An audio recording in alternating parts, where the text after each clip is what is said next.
Olá, chegando com mais um episódio do podcast do Olhar de Cinema, o Festival Internacional de Curitiba, com o seu estúdio montado aqui, esse aquário no Museu Oscar Niemeyer. Durante alguns dias de junho, essa também é a casa da sétima arte. E com tanta gente legal passando por aqui, tantos realizadores e realizadoras, é claro que a gente não ia perder a oportunidade de trocar uma ideia com essas pessoas maravilhosas para contarem as suas histórias aqui pra gente e pra você. Eu sou o Heitor Humberto. Tô aqui também com a Lorane, nossa anfitriã do festival. Um prazer estar aqui com vocês, gente. Vamos para esse episódio que vai ser incrível. Sim, porque agora a gente recebe aqui a Letícia Simões, diretora baiana, que apresenta Glória e Liberdade, lançamento aqui no festival, o primeiro longa de animação a integrar a Mostra Competitiva Brasileira do Olhar de Cinema. Um filme que mistura aí afrofuturismo, documentário, cultura popular, para imaginar aí um Brasil reinventado. Bom dia, Letícia. Bom dia. Obrigada por terem me convidado, aqui. Obrigado por você estar aqui com a gente, aí compartilhando. A gente já estava aqui conversando um monte antes de começar a entrevista e felizes demais com as histórias que a gente está prestes aqui a contar. Letícia, já esteve no festival, no Olhar de Cinema, em outras oportunidades. Casa, inclusive, ganhou o prêmio da crítica em 2019. E agora você volta a essa casa novamente com esse primeiro longa de animação na mostra. O que significa para você estrear essa produção nova sua aqui na programação do Olhar? Nossa, uma alegria imensa e uma surpresa, né? Como você falou, o Casa teve aqui em 2019. Antes disso, eu tive com o Chalé Uma Ilha Batida de Vento e Chuva, que também foi eleito o melhor filme da mostra onde estava. E durante a pandemia, os anos pandêmicos, eu tive um filme que encerrou o festival, que foi um filme ensaio, e depois eu voltei como júri. Então eu tenho um carinho muito grande por esse festival, porque é um festival que tem um recorte da curadoria sempre por experimentação de linguagem, sempre por provocação do que seria cinema, artes visuais, a utilização de imagem de arquivo, o que é documentário, o que é linguagem cinematográfica, utilizando o documental, e tudo isso me atrai muito. Então, o Olhar tem um papel na minha vida que, como profissional, como, enfim, né, cineasta, mas também como formador, assim, um papel formador do meu olhar. Então, é muito feliz estar aqui. E, além disso, esse filme especial, Glória e Liberdade, ele não foi pensado exatamente, ou talvez ele nunca tenha sido pensado para ser um filme de festival, né? Ele é um projeto bastante peculiar.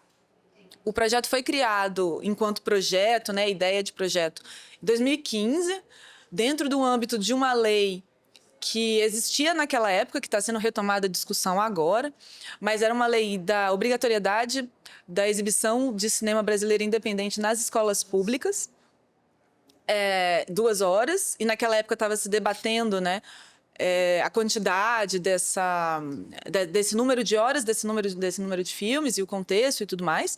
E existiam linhas de financiamento voltadas para isso. Então, o Glória foi criado num contexto de pensar assim, fazer um filme sobre uma parte da história brasileira que não está contada devidamente dentro do currículo. A gente estava conversando mais cedo, e as revoltas regenciais são um parágrafo, né?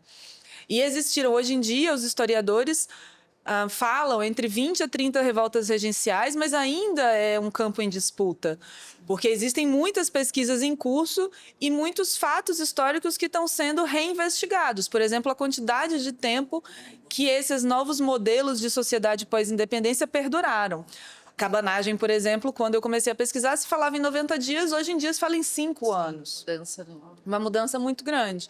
Mas aí, Glória, foi criado nesse contexto. A gente vai propor um formato audiovisual para transmitir um conteúdo que deveria estar no currículo e não está, para aprofundar, mas amplificar esse conteúdo. Então, desde o início estava proposto, né, pensar o que teria acontecido com o Brasil caso essas revoltas tivessem vencido, mas o formato do filme era completamente outro. Sempre foi pensado em ser um documentário de animação, mas a gente iria nos lugares, iria com esse recorte norte e nordeste, mas a gente iria nos lugares onde as revoltas aconteceram, conversar com historiadores, conversar com antropólogos e conversar com artistas. E a todos eles a gente iria perguntar para as pessoas, né?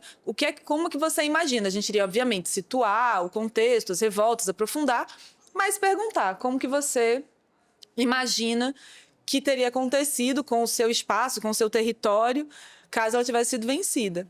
Mas aí, em 2016, essa lei foi retirada. Não, muitas mudanças. E a gente ficou assim, caramba, e a gente foi selecionado no edital com financiamento. Então, faz o filme, não faz o filme, aí o contrato demorou para ser assinado, aí a verba foi depositada, e a gente ficou, vamos fazer o filme. Então, tá bom, vamos fazer o filme. E aí a gente foi, mapeou as pessoas, foi aos lugares, enfim, fez toda a pré-produção, porque a ideia ainda era fazer um documentário animado com esse viés, e depois a gente pensava onde iria exibir. E as filmagens estavam marcadas para começar, a gente iria começar a viajar para o Pará em março de 2020. Uma época muito Nossa. emblemática. Nada mais foi possível ser feito nos deslocamentos aí. Nada mais foi possível. E aí a gente teve que parar, eu tive que parar e falar assim, ok, então repensa tudo novamente. E aí foi muito, assim, foi óbvio quase chegar nesse lugar e falar assim, não é mais sobre a pergunta o que teria acontecido se as revoltas tivessem sido vitoriosas. Aconteceu, porque o Brasil acabou. Acabou o Brasil. Não tem mais para onde ir, então agora a gente vai partir desse princípio. E aí eu fui roteirizar. Criar todos esses mundos, porque é isso, no princípio a gente contaria com um diálogo com os entrevistados, né? Para que essa criação de mundo fosse, talvez, né, coletivamente partilhada nas entrevistas, nas conversas, nas escutas. Mas daí, depois de todos esses rebuliços, digamos assim, essas tormentas, eu voltei para o roteiro e falei, ok, então vamos agora criar esses mundos. Que mundos são esses? Quais são as regras? Que sociedades são essas? Que formatos econômicos? Que pessoas são essas que vivem nesse mundo? E aí eu roteirizei todo o filme. E aí, nesse meio tempo, os roteiros estavam prontos, aí a gente começou a fazer a animação, etc. e tal, e o Maurício começou a ir frequentar mercados, né? Com os trechinhos da animação que a gente tinha prontos. E o que a gente recebia como resposta das diferentes pessoas da indústria era que o filme era muito estranho, era inclassificável, porque ele tinha ficado num limbo. Ele era muito estranho para ser totalmente didático. Por exemplo, ir para um canal de televisão educativa, muito estranho, muito experimental, muito esquisito. E ele era muito didático para ser considerado uma obra cinematográfica, per se, digamos assim. E olha que o Maurício rodou muita coisa, sabe? Muitos eventos e apresentou para muitas pessoas diferentes, assim. Enfim, que formam a indústria do audiovisual mundial. E a gente sempre ouvia essas respostas, assim, das pessoas até com pena. Ai, desculpa, né? Poxa, vocês estão há tanto tempo trabalhando nisso, mas o filme não vai para lugar nenhum, assim. Não vai dar. Nem interno, nem externo. Nem interno, nem externo. Aí a gente falou, tá bom, assim, vamos terminar, né? Vamos se propor. E isso também, de certa forma, foi frustrante, mas deu uma liberdade muito grande, porque a gente falou, então agora a gente vai fazer o que a gente quiser, não tem amarra com ninguém, entendeu? Vai ser estranho mesmo, vai ser, umas partes vão ser assim, a outra vai ser assado, e a gente vai usar o que a gente gosta, a gente vai fazer da forma que a gente quiser. E aí ficou pronto, a gente falou, caramba, o que é que a gente faz com esse filme? E pela minha relação com o olhar, e por esse todo o trabalho, né, de aposta em filmes, não tem a ver com melhor, pior, mas tem a ver com provocação, com filmes que estão ali experimentando, eu falei, olha, tentar. Vou tentar. E eu, assim, pensando, eles vão botar numa sessão especial, uma coisa, ou até na própria programação infantil, né? E aí foi uma surpresa muito grande estar na competição. Muito grande. Eu não esperava, ninguém da equipe esperava. Então, é isso. É uma surpresa e uma alegria completa. E aí ele estreou 2 sessões, se acompanhou. Qual que foi... Como é que você sentiu a resposta do público a partir dessa completa... Sei lá, vamos ver o que vai dar. Nossa, de novo a surpresa continua, porque as pessoas estão gostando muito do filme. As pessoas estão Eu ia até gostando perguntar muito. isso, né? Daquela estranheza de mercado que vocês começaram a sentir. Como é que está sendo a receptividade aqui no festival em relação até à própria crítica, debate, conversa? O que vocês estão ouvindo? O que mudou? Olha, eu não sei ainda dizer por que mudou, mas o que mudou foi tipo da água pro vinho, 8 para 80, assim. Cara, ontem a sessão tava esgotada. Incrível, né? E aí as pessoas têm gostado muito do filme. E elas têm ressaltado justamente um encontro entre ser pedagógico, para não ter que ficar aqui repetindo o tempo todo a palavra didático, mas ter um caráter educativo, mas nenhum formato inventivo. Então, todas as pessoas com quem eu conversei, que estavam na plateia, ou que trabalham com crítica, ou que trabalham com curadoria de festivais, inclusive internacionais, ressaltaram isso, digamos assim, caramba, como foi legal conhecer como foi legal receber essa aula de história de uma forma experimental cinematográfica. Que era uma coisa que há 5 anos, 4 anos atrás, disseram que era horrível. Então, assim... É isso, eu não sei se é o festival, se é a mudança de tempo histórico, se é a mudança da receptividade, das pessoas estarem mais abertas a esse cruzamento, talvez, entre um caráter educativo histórico com um caráter experimental cinematográfico. Mas o fato é que a receptividade das pessoas tem sido muito positiva e muito bacana. E tem provocado, que sempre foi o intuito do filme, que as pessoas conheçam sobre a história do Brasil ou a história dos seus próprios estados ou das suas próprias cidades. Então, especificamente aqui do Paraná mesmo, algumas pessoas vieram falar comigo, assim, eu já lembrei de uma revolta e eu fui procurar para saber se aqui no Paraná teve, porque teve uma que foi assim e depois teve outra que foi assado. E isso é muito poderoso, eu acho. Eu ia trazer até esse ponto, no sentido de que a gente está vivendo um momento muito particular também, né, com eminência de, enfim, conflitos e tudo mais. E o filme também traz um pouco sobre essa questão de nação, revolução, liberdade. O que no contexto contemporâneo, em relação a quando você começou a pensar, você acha que pode ter provocado essa mudança de pensamento também? Foi uma década, está sendo uma década bem maluca, assim, né? Assim, pensar 2015, 2025, e se a gente pensar daqui para diante, 2025, 2035, por exemplo, a emergência de conflitos, sejam conflitos internos brasileiros, sejam conflitos geopolíticos, não tinha como prever tudo isso, né? E eu acho que talvez, diante da emergência desses conflitos, também emergem essas discussões. O que é um projeto de nação, o que é um projeto de sociedade.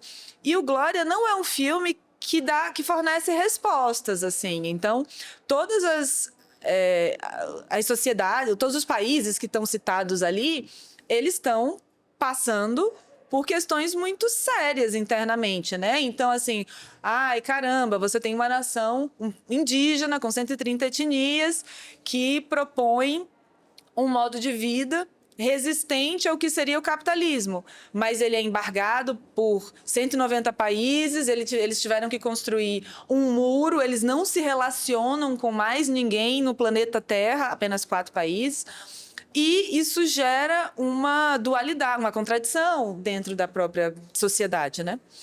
Enfim, e todos os outros conflitos que estão colocados nos outros países até o final, que efetivamente está passando por mais uma revolução, e que o filme termina com uma pergunta, tá? Essa galera chegou ao poder, mas e aí? Não tem nada constituído, tudo está em discussão e debate. Ou seja, não é um filme que está propondo dizer foi melhor dessa forma, mas muito mais está propondo perguntar, será que a gente consegue enxergar, ou pensar, ou debater, ou criar a melhor forma de estar em sociedade? Sim. Então, bons pontos. Então, aqui pensando, já se vai contando, eu tô aqui, como é que teria sido mesmo. E a arte também tem esse lance muito legal, né, que nem você comentou, vocês foram se adaptando, e aí, de forma espontânea, natural, vai captando o espírito do tempo, vai propondo, e as pessoas se conectam muito facilmente com algo que você nem imaginava, até talvez por causa das respostas que vocês tiveram antes, né? E se conectam assim tão rapidamente, te deixando até muito surpresa. Completamente. Eu tô assim, é isso, eu tô quase que nas nuvens, assim, porque todo mundo vem falar, é muito maluco, assim, a quebra de expectativa. Sim. E aí eu já vinha preparada, talvez, para escutar tudo aquilo. Sabe, assim, a gente sabe o filme que a gente fez. E a gente não quis abrir mão do caráter educativo no sentido da informação. Mas essas informações e essa pesquisa, elas são transmitidas, elas tiveram um cuidado de serem roteirizadas e transmitidas de uma forma cinematograficamente sedutora, talvez, digamos assim. Tem um esforço de comunicação do filme que a gente não quis abandonar. Legal. E você estava comentando até antes da entrevista aqui sobre esse interesse do público nessa... Você usou a palavra... contra-narrativa? Sim. Pois é. Isso eu ouvi de uma pessoa num contexto internacional, porque justamente ela gostou muito do filme. E eu fui perguntar para ela, assim, fui contar essa história, que assim, em 2021, 2022, tudo que a gente ouvia é impossível comunicar com o público internacional, é impossível que o filme tenha interesse, que um público internacional demonstre interesse com esse filme, porque ele é muito brasileiro, ele é muito local. E ela falou assim, não, a gente está num momento que o público internacional ele está muito atento às contras-narrativas, né? Principalmente vindas do sul global, ou seja, aos movimentos de torção da história, de entendimento de que talvez isso que a gente conhece não se deu exatamente dessa forma. E isso mudou muito rapidamente, porque em 2022 não havia isso. E, de repente, agora há. Então, é isso. Muito legal. E eu queria trazer um pouquinho dos teus outros projetos, que até a gente estava comentando aqui, né, nos bastidores antes. Teve a trilogia, né, que você fez também, o documentário Casa. E eu queria saber como que eles anteciparam ou prepararam o teu trabalho para agora também quebrar de novo que essa forma de linguagem estética que você já vinha antecipando coisas bem diferentes, né? Então, conta um pouquinho como foi esse processo, esse caminho para chegar aqui. Olha, não é uma coisa que eu tenha feito de modo racional, mas, ao mesmo tempo, sempre me interessou como uma pessoa que é muito apaixonada pelo espaço do real, como é que a gente joga dentro desse espaço, de diferentes formas. Aí eu até... Alguém me chamou e me citou assim de especialista em documentário. Eu falei, gente, eu acho que eu não queria... Quando que eu ganhei esse título? Eu não queria ganhar esse título, não. Porque a questão, né, a ideia do especialista parece alguém que vai afunilando cada vez mais. E eu acho que a minha pesquisa é no sentido de amplificar cada vez mais. Então, quando eu estava me debruçando sobre literatura brasileira e os personagens que vivem à margem da literatura brasileira, né? Que eu fiz 3 filmes sobre Ana Cristina César, o Rodrigo de Souza Leão e o Dalcídio Jurandir. Me interessava muito pensar via dupla. O que é que eles trouxeram para a literatura brasileira de único e, ao mesmo tempo, o que é que diferentes artistas, e no caso do Dalcídio, como é que eu, como cineasta, interpreto a obra daquela pessoa.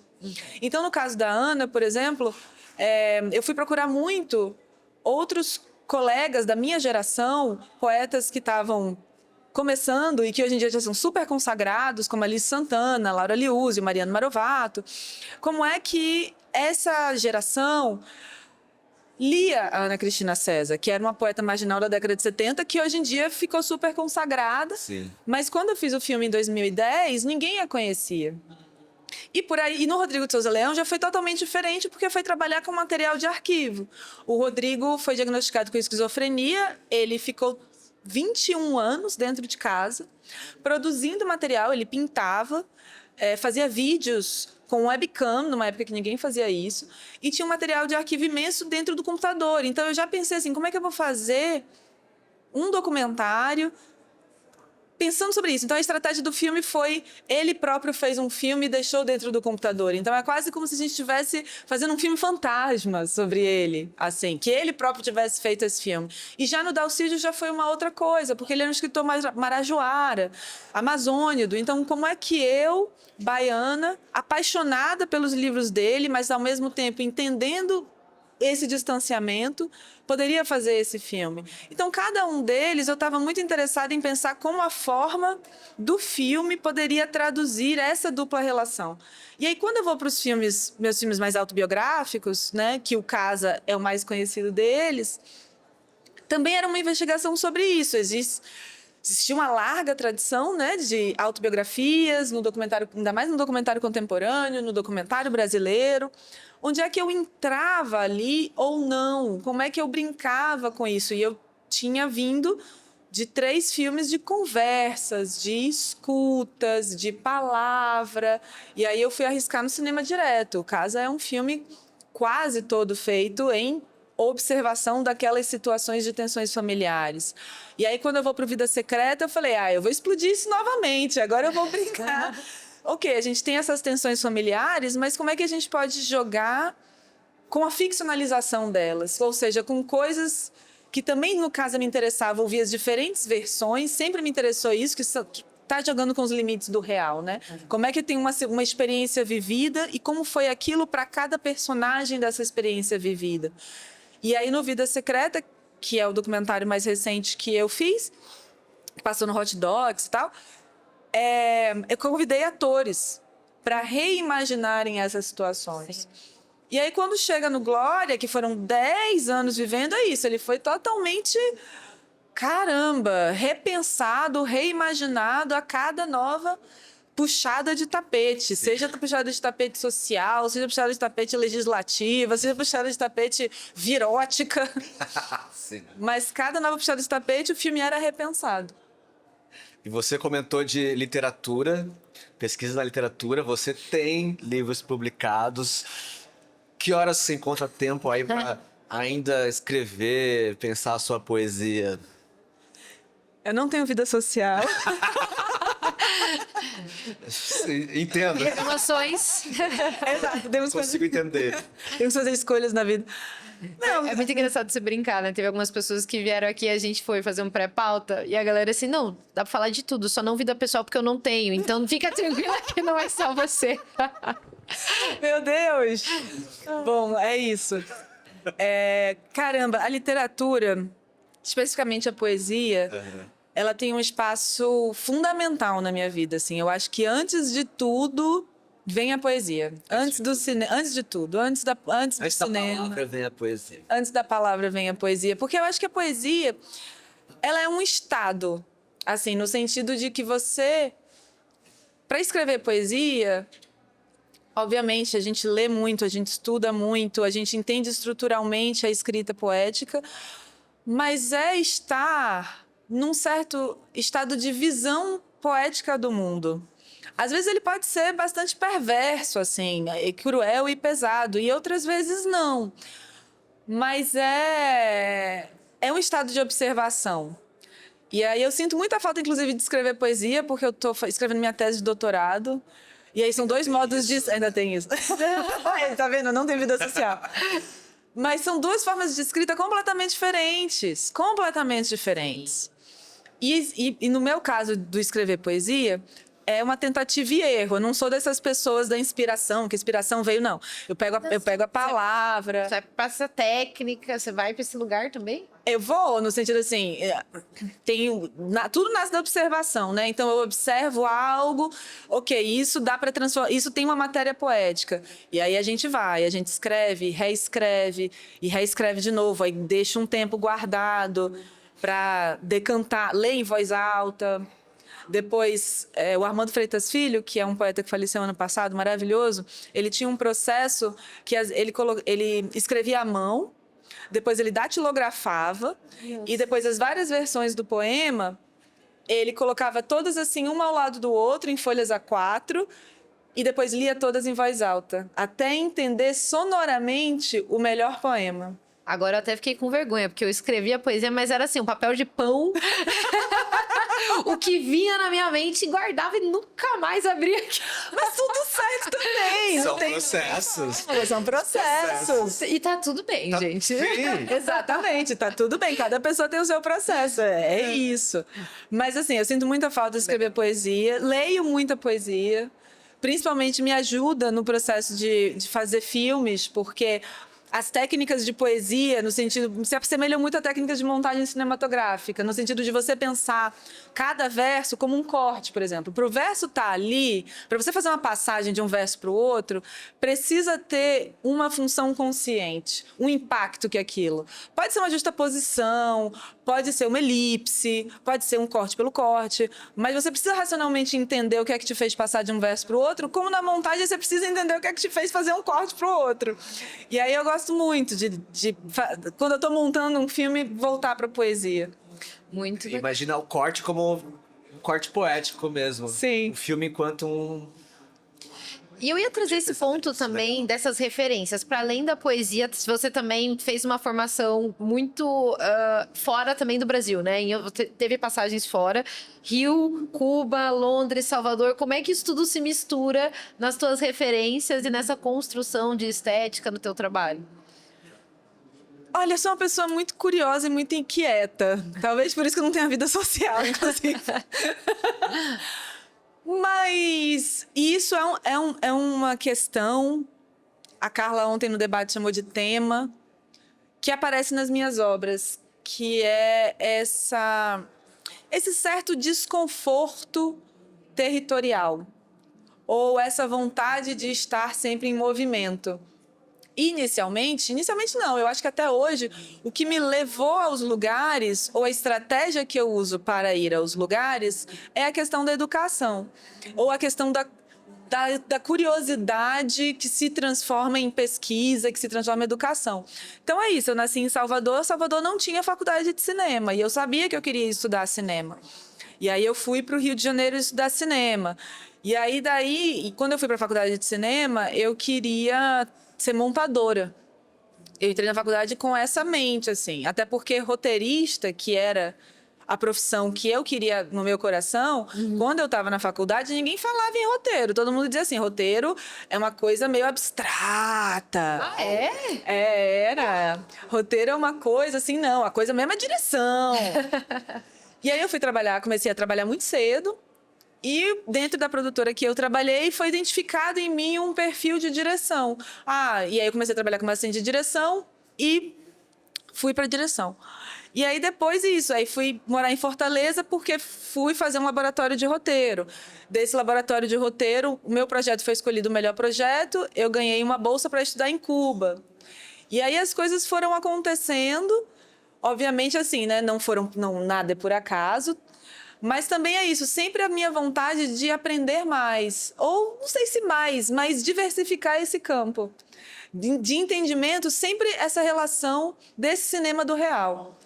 Então, por isso que eu estava falando, né? Na minha cabeça, os meus movimentos são sempre na direção de amplificar. O que é esse entendimento de passar algo que a gente vê, o que a gente vive, para a linguagem cinematográfica.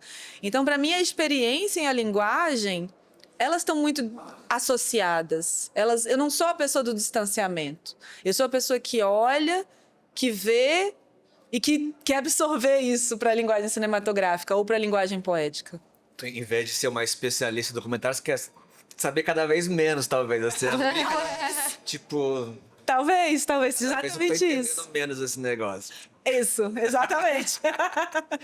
E me diz uma coisa, a protagonista do seu filme é a Azul, que é o nome do seu livro e que é o nome também da sua filha. Sim.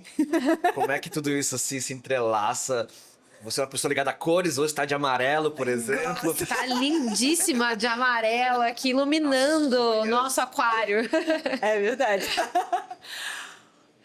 Caramba. Tem um livro da Rebecca Solnit, que é uma ensaísta norte-americana, um livro de ensaios. E aí, se eu não me engano, o nome desse ensaio é algo sobre o horizonte que a gente nunca alcança. Uhum. E nesse ensaio, ela fala justamente sobre a cor azul. A cor azul foi a última a ser catalogada, né? Pois é, porque ela não é uma cor presente na natureza de forma fácil. De você captar a pigmentação. O azul vem, na verdade, de uma pedra, né? A lápis lazuli. E que a primeira vez que essa pedra foi transformada, ela não é tão fácil de ser encontrada, inclusive. Isso a gente está falando do século XIV, só que ela só vai ser utilizada na pintura a partir do século XVIII. Ela é utilizada assim, na tapeçaria um pouco, mas ela vem de uma pedra rara. E aí, essa questão dela existir nesses dois pontos, o mar e o céu, a torna esse horizonte nunca alcançável, sempre visto, mas nunca alcançável. E isso ficou... Nossa, eu acho que esse ensaio dela fez uma revolução na minha vida. Porque eu fiquei pensando assim, caramba, todas as coisas que a gente pensa ou que a gente quer, o amor é uma dimensão que a gente quer, mas ele não é... A gente vê, mas a gente não alcança. E uma nação talvez seja isso também. E isso ficou muito comigo, a questão do azul, do azul, do azul. E aí, quando eu estava escrevendo o roteiro do Glória, eu queria que essa viajante, de alguma forma, carregasse essa transformação. Porque esse entendimento de transformação. Porque quando ela começa o filme, o pai dela a manda numa missão, né? Você está indo nesses países para descobrir... Vou dar um spoiler do filme. Para descobrir se eles estariam dispostos a reconstruir o Brasil. Porque o lugar onde ela vive está passando por mais uma revolução social que exige um novo poder. E aí essa forma do pai dela de se manter no poder é se talvez os países se unissem novamente.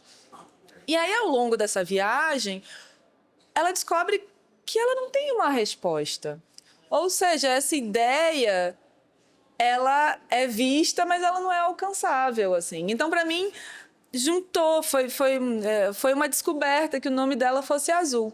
E aí eu engravidei durante o processo. Olha só. Eu engravidei em maio de 2020, minha filha nasceu em fevereiro de 2021.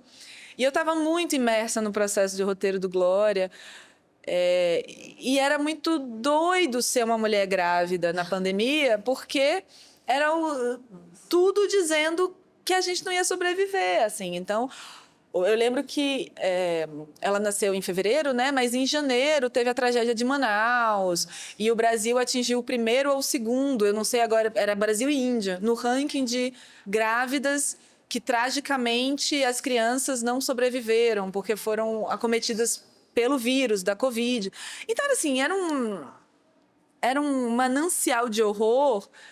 E eu estava tentando me agarrar às coisas que talvez me mantivessem vivas, não só no sentido físico, mas no sentido emocional da alegria mesmo, assim.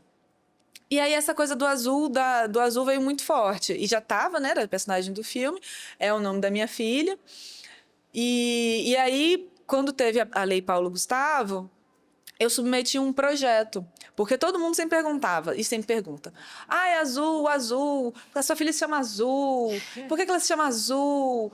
E você não tem medo que ela... Curitiba e te perguntam de novo. Você não tem medo que ela vá sofrer bullying e não sei o quê, e etc e tal? E aí eu submeti, né, na Lei Paulo Gustavo, um projeto de um livro em ilustração, né, não em animação, em ilustração, que contasse a história de Azul. Da Azul e fosse distribuído nas escolas públicas de Pernambuco, principalmente as do interior e tudo mais, como uma forma de combater bullying. Através da poesia, né? Através da linguagem poética. Aí o projeto foi selecionado, o livro foi feito, foi distribuído. Poxa, que bacana. Que demais, Nossa, você pensou em tudo. Imagina quando ela crescer, né? Se alguém ousar fazer bullying com ela. Exatamente. Ela vai estar com esse livro e falar, cara, eu sou foda, minha mãe é muito foda, lê esse livro. Exatamente. E como, assim, cineasta mulher, com uma narrativa híbrida, política também, de certa forma, né? Como é que você percebe o papel do cinema contemporâneo nesse contexto? Principalmente para esse lugar feminino também, de protagonistas femininas. Olha, eu acho que somos muitas e com muitas histórias para contar, né? Se você pensar na competição brasileira, né? Tem o meu filme, tem o filme da Ana Ripper, tem o filme da Safira, tem o filme da Maria Clara. E são 4 mulheres muito diferentes. Da Ana Catarina, exato. São mulheres muito diferentes entre si e que têm uma marca autoral muito própria. E é tão importante que existam espaços de fomento e de exibição. E eu acho que menos do que...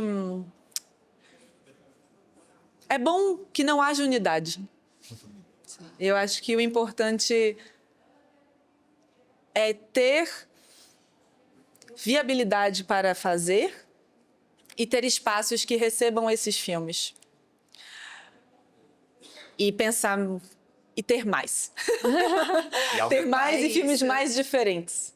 Maravilhosa. Diferentes olhares e diferentes vozes. Exato, exato.